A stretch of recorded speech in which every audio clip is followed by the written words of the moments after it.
Look at the Lakers side of things. They shot 5 of 35, as aforementioned, from 3 last night. We can't say that's stat enough because it's 5 of 35. Is that a blip or a trend, Brian? Because you and I have been talking about their lack of shooting since July, and they've kind of gotten hot and cold with this through the first month or so of the season. Well, they ranked 20th in the league in three-point shooting percentage, which is not good. And they ranked 19th in makes. At least if you're not shooting that high of a percentage, but you make a lot of them, you have a high volume. So they're just not getting it done. And what's really happening is LeBron is playing more point guard since Rondo went out. His points are going up, which is basically, Rachel, the way that they played in Cleveland, which was LeBron at the center of the offense distributing the ball. The problem is this team isn't built like the Cleveland team. So I actually think it's good long term that LeBron is back to doing ball handling stuff, because this is how he won MVP awards.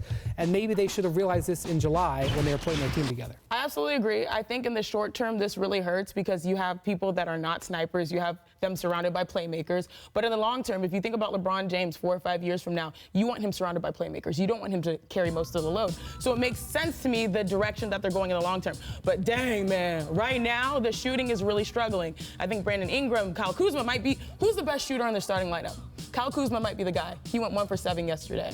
They need snipers. They need someone for LeBron to pass. LeBron has been shooting over 50% from 3 for the last 10 games. Now, he was awful last night too, but he's been a vital outside shooter for them, and that's not ideal. But you want him attacking the basket. You want him at the rim. You want him hitting free throws. So that's the issue. LeBron James balancing his settling for threes, even though he's making them, or being that catalyst, giving you efficient buckets inside. And by the way, if they want to, quote, fix this, it will be more expensive to fix in season.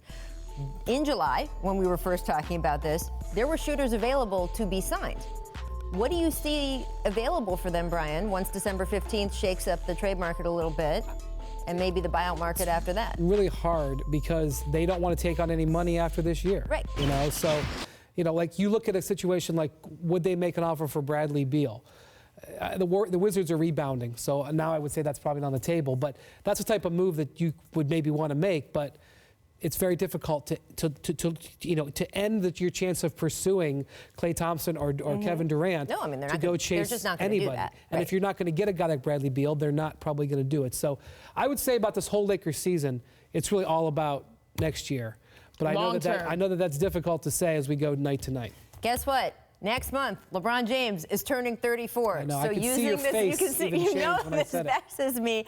This is the best athletically, the best health he will ever be in as a Laker, right? As you get older, he's only getting older from here. He's only going into the end stage of his career. So treating this as a run-up year has never made any sense to me. Brian has had to hear me say this a bunch of times. We will see how it works out.